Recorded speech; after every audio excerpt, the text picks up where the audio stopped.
all the things that I thought I should be able to do, and all the things that I wanted to do, and the opportunities that were lost, and the fact that I had to say no to more and more things. No to hanging out with friends, no to, working on my business, no to taking on new projects, just no to life. And that feeling of the walls closing in and life becoming smaller and smaller was devastating.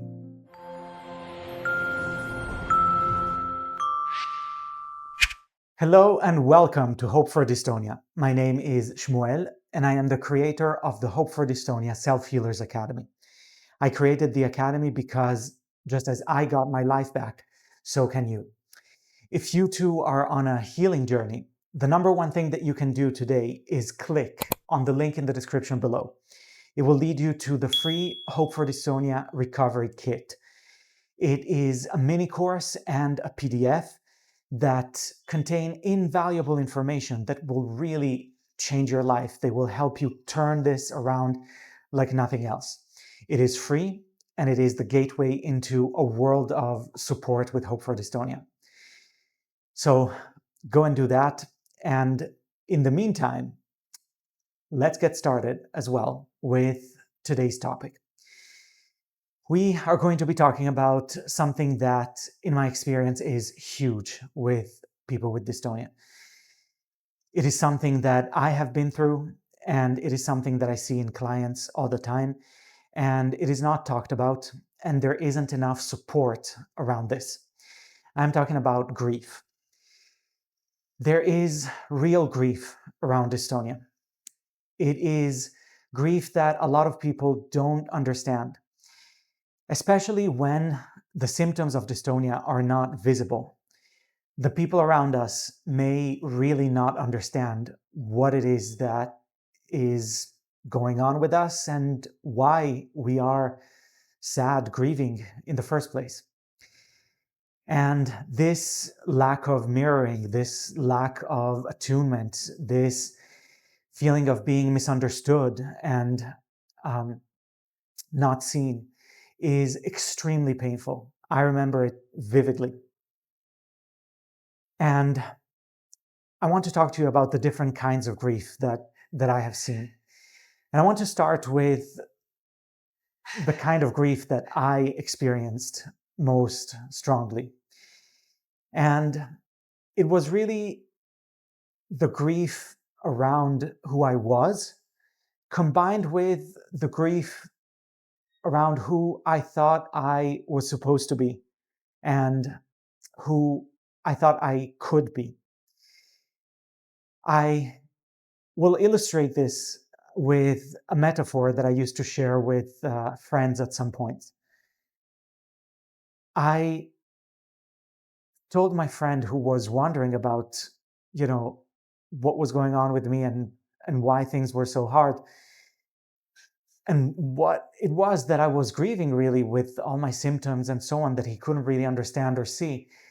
I told him this: every person wakes up in the morning and has a whole palette of colors and different brushes and a canvas every morning. And each person gets to color their daily canvas in a way that feels true to them, that feels right, that feels exciting, that feels right in whatever way. And at the end of the day, we all have our canvases. And depending on the colors that we chose and the brushes that we utilized and so on, we come up with different kinds of paintings. And what I am realizing, I told my friend, is that I am waking up and I have fewer and fewer colors at my disposal. I have fewer and fewer brushes, and my canvas is smaller and smaller. And so, we all have those days, but for me, it's starting to build up. And I thought that I would paint all these beautiful paintings and that over the course of months and years, they would amount to something. And I'm realizing that it's just not happening. I'm not getting the same colors and the same brushes and so on, right? So my nervous system is just not ready to help me do what I think I should do, right? That was my experience at the time. And there was real sadness around that. And there was a feeling of being misunderstood and judged, even if a lot of the time that wasn't true.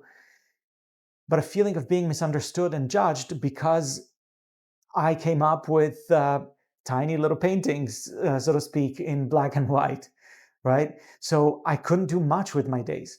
And I got to the point, when my dystonia was at its worst, where all I could do was wash a few dishes. And then I would spend the rest of the day in bed in pain. And that was it, right? And so what's the grief there? Well, there's the grief around the person that I was, right?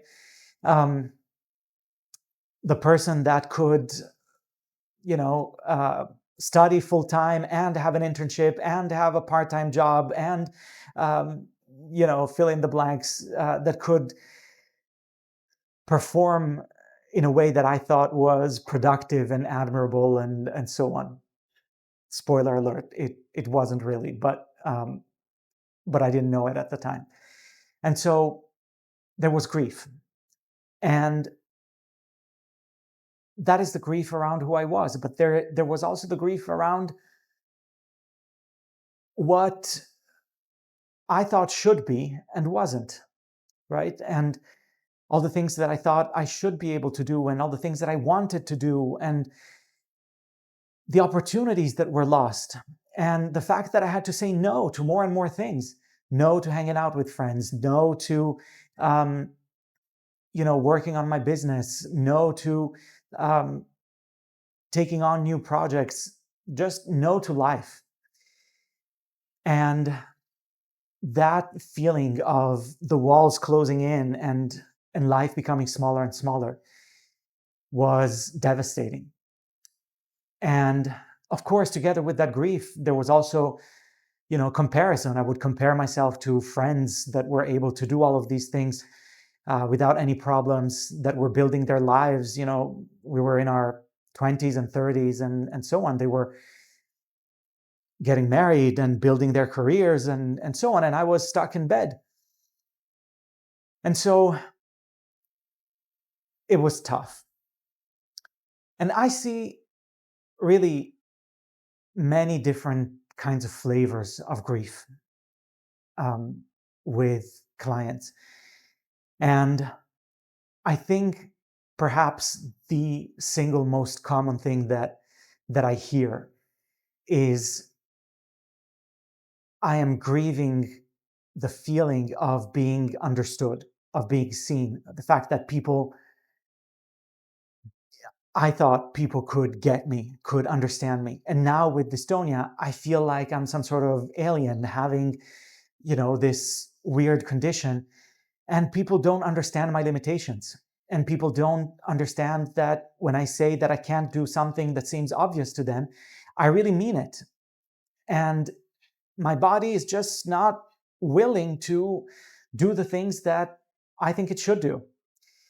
And that feeling of all of a sudden being weird and misunderstood and so on is as well its own kind of grief. And so if this is you in any way or any other flavor of grief, I want to tell you that I get it. I get it, I understand, and you're not alone. In fact, one of the central pieces of the Academy is helping you feel understood again, helping you feel seen again, and helping you heal from there. And the way we work with the grief is not by suppressing it, is not by saying, I should just white knuckle through this, I should power through this, and so on. It's actually by saying, how can I open my heart to my own pain? How can I make room for this grief? and bring love right where it's needed. It's something that sounds easy, but it isn't. It takes guidance, it takes community, it takes practice.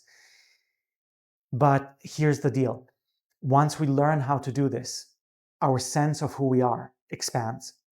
We are no longer identified with the emotion, the grief, the story of who we should be, and so on.